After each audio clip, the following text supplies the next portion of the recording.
Welcome to the newest episode of Beyond the Fame with Jason Fraley. I'm your host, Jason Fraley, picking the brains of the top filmmakers, musicians, and artists of our time.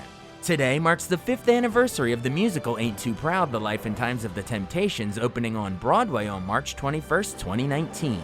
I spoke with the Motown Group's co-founder, Otis Williams, when the show made its pre-Broadway premiere at the Kennedy Center in Washington, D.C. back in 2018. Mr. Otis Williams of the Temptations, thank you so much for taking the time to join us. Oh, my pleasure. How you doing? I am doing great, and the Kennedy Center has the Temptations musical, Ain't Too Proud. Yeah. We had the cast in here yesterday interviewing them about the Kennedy Center show, but I wanted to know how involved you were with putting that show together and if you've seen it yet. Oh, I saw it up in Berkeley, and then last night, because I'm still here in D.C., and I was mesmerized because they doing such a great job. I didn't have any hand in picking them. I have to give the credit to Tom Halsey, Ira Pittleman, and Des McAnuff because they were the brain thrust behind, assembling everybody.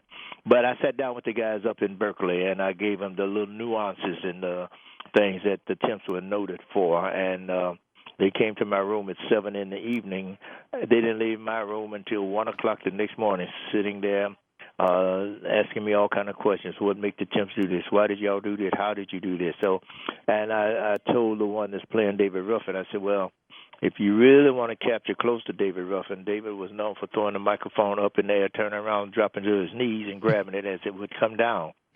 The next time I saw Ephraim, he was doing just that. So they were clinging to every little thing that I could tell them about the classic Temps. That's great. What do you want people to take away when they come to the Kennedy Center and they see the musical? What do you want them to take away about your guys' career? Because obviously in shows, you got to have conflict. You got to, the ups and downs. That's like any musical. But what do you want them to take away from the Temptations?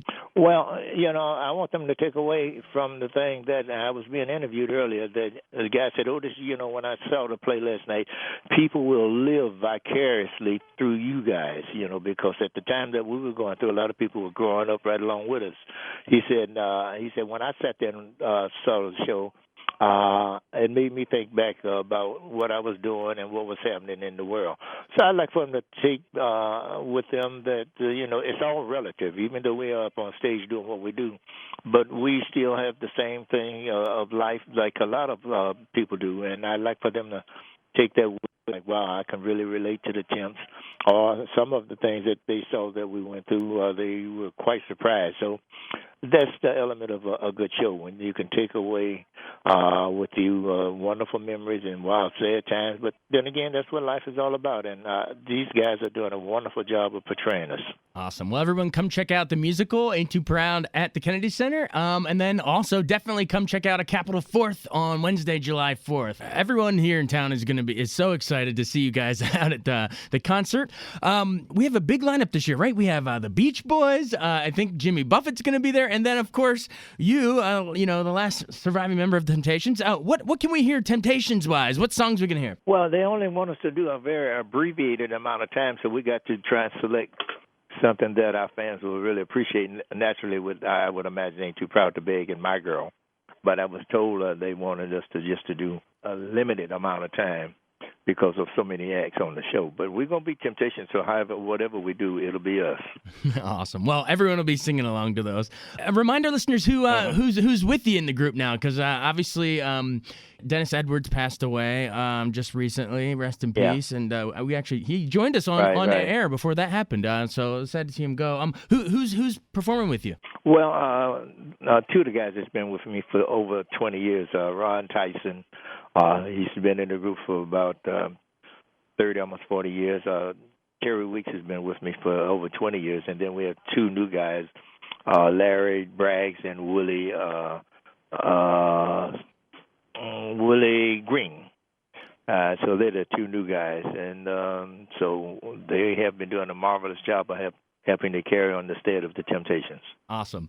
Remind me how you met David Ruffin to begin with and how you guys actually formed there back in the early Motown days. How did that actually come together? Well, I'll give you a very abbreviated because to get into detail, it can be quite lengthy. But, we all David lived and I lived in the same neighborhood. He was a noted solo artist as well as my group was known for what we were doing. And he just said one day after hearing about how good we were in and around Detroit, he wanted to join the Temptations, which I was happy that he could. And that's when David joined Eddie Kendricks, Paul Williams, Melvin Franklin, and myself. And that's the origin of the classic Temptations.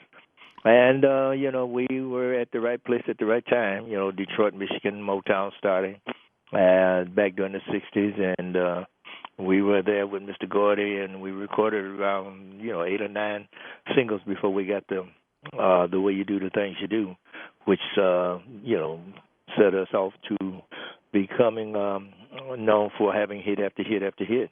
I love that one. When you can rhyme candle and handle, you're good to go. How about why do you think? Yeah, that's what I said. That's what I told Smokey. Of course, you told Smokey. Mm-hmm. Why do you think? My Girl?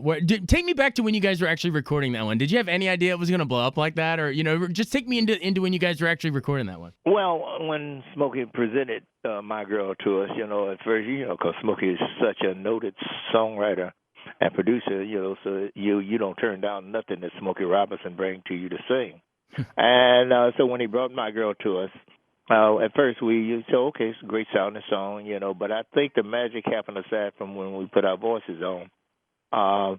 When the strings and horns were added, the great Paul Reiser added the strings and horns to My Girl. And I went into the studio, in the control room, rather, and Smokey was sitting at the console, and I said, man, I don't know how big a record this is going to become, but I really think it's going to be huge. And at the end of December 1964, February 1965, we got a telegram from Mr. Gordy and the Beatles congratulating us about having a number one record and sold over 1 million copies. And that was we were at the Apollo in February of 1965, so we've been rolling even more so ever since then. And My Girl is such a smooth, suave song. It just takes its time, Stephen. But then Ain't Too Proud to Beg just charges out of the gate. I know you want to lead. Like, how'd you decide that we're going to go in that direction for that one, and we're going to hit it hard right from the start of that song? Well, I have to give credit to the late, great Norman Whitfield. Norman and I we grew up together in Detroit. He used to be part of Popcorn Wiley and the Mohawks, and my group was Otis Williams and the Distance. So I knew he was a noted little tambourine player. So to know Norman from being a tambourine player to become a very noted producer, and he would come by my house and he said, Otis, listen to this, what you think? So when he brought the track to Ain't Too Proud to Beg, I was knocked out, over because the track was so earthy and funky and what have you. And the funny part about Ain't Too Proud to Beg was when David Ruffin, after we had put the background down, we said, all right, David, it's your turn to go down and put the lead on. And the key was a little bit high for David, but so we were in the control room, edging him on. Come on, Ruffin, you can do it. And he was singing it, and we had to take it in spots, places and what have you. And David, when he came out of the control room sweating and his glasses was all sideways, it was something that I always remember and brought a lot of laughter to it. So we had some fun doing Ain't Too Proud to Beg. Well, we had some fun listening to it. One more question of your guys' career. Explain how you guys evolved as you got into the 70s and you brought in Dennis Edwards and, Papa Was a Rolling Stone, and then even like Ball of Confusion. You guys are really, that still holds up today with some of the social commentary. So talk about how you guys were able to, some staying power and evolve as a group rather than just the, the old Motown sound that we love, but you were able to grow and change with the times. Yeah. Well, that is the wonderfulness of having 5 guys that could sing most anything. Norman Whitfield knew that as well as Smokey, and, like I've always told people, the one thing that's constant in life is change. And at that time, with the political aspect of what was happening during the 60s and 70s, and here come Norman, bringing us songs like Cloud Nine, Runaway Child, Ball of Confusion.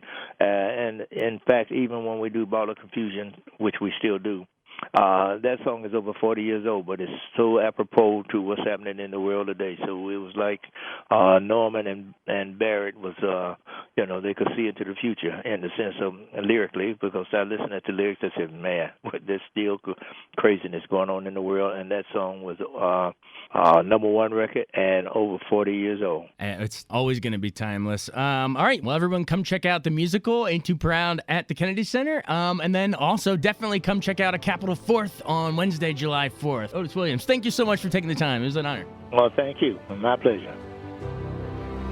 Thanks so much for listening to Beyond the Fame with Jason Fraley. Our theme music is Scott Buckley's Clarion. Remember to give us a 5-star rating if you like what you hear. We'll see you next time.